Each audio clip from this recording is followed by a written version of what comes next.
एक दिन जंगल में चीनू बंदर को एक मोबाइल फोन मिला। वो उसे पाकर बहुत खुश हुआ। उसने मोबाइल से अपनी सेल्फी लेने की बात सोची। उसने नाक व मुंह टेढ़ा करते हुए अपनी कई सेल्फी ली। फिर उसने अपने दोस्तों को दिखाई। सबने उसकी सेल्फी की खूब प्रशंसा की।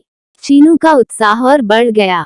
अब वो हर रोज जंगल के अलग अलग स्थानों पर निकल जाता और नए नए अंदाज में सेल्फी लेने का प्रयास करता। उसके दोस्त उसकी सेल्फी की खूब तारीफ करते, जिससे चीनू खुशी से फूल जाता। चीनू की माँ को उसकी यह नई आदत बिल्कुल भी पसंद न थी। एक दिन जब वह जंगल से घर लौटा, तो उसकी माँ ने कहा, देखो चीनू, तुम्हारा ये रोज रोज जंगल के खतरनाक जगहों पर जाकर सेल्फी लेना ठीक नहीं है। कभी कोई चूक हो गई तो। अरे नहीं माँ, मैं कोई बच्चा थोड़े न हूँ। अब मैं बड़ा हो गया हूँ। चीनू ने अपनी माँ की बात काटकर कहा, मुझे अपनी रक्षा करना अच्छी तरह आता है। चीनू पर माँ की बात का जरा भी असर न पड़ा। उसने माँ की बात एक कान से सुनकर दूसरे कान से निकाल दी। चीनू के ऊपर सेल्फी का भूत सवार हो गया था। उस पर दोस्तों की मिल रही वाहवाही आग में घी का काम कर रही थी। हर रोज एक से बढ़कर एक सेल्फी लेना अब उसका शौक बन गया था। वो कभी किसी पेड़ पर चढ़कर, तो कभी जंगल के किसी पहाड़ या नदी के पास जाकर सेल्फी लेता रहता था। कभी कभी तो किसी हाथी या फिर जिराफ की पीठ पर सवार होकर भी सेल्फी लेने लगता था। धीरे धीरे उसे सेल्फी की लत लग गई। चीनू खुद को जंगल का सबसे बड़ा सेल्फीबाज सिद्ध करने में लगा रहा। एक दिन चीनू ने जंगल के सबसे बड़े पेड़ की सबसे ऊंची डाल पर चढ़कर सेल्फी लेने का प्लान किया। पेड़ की उस डाल से सारा जंगल चारों ओर दूर दूर तक दिखाई देता था। चीनू इस अनोखे दृश्य के साथ अपनी सेल्फी में लेने के लिए पेड़ पर चढ़ गया। पेड़ की सबसे ऊंची डाल पर पहुंचकर चीनू ने अपने आगे के एक पैर से मोबाइल को पकड़ा और दूसरे से पेड़ की डाल पकड़ी। उसके बाद डाल से हवा में लटकते हुए उसने सेल्फी लेनी शुरू की। वो अलग अलग पोज में सेल्फी लेने में खोया हुआ था कि चर चर की आवाज आई। पर चीनू का ध्यान आवाज की ओर नहीं गया। वह सेल्फी लेने में पूरी तरह खोया रहा। उसी बीच फिर चर चर की एक जोर की आवाज आई और जिस डाल को पकड़कर चीनू सेल्फी ले रहा था, वह पेड़ से टूट गई।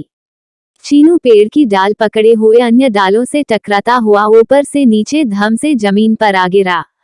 जमीन पर गिरते ही वह जोर से चीखा, आह!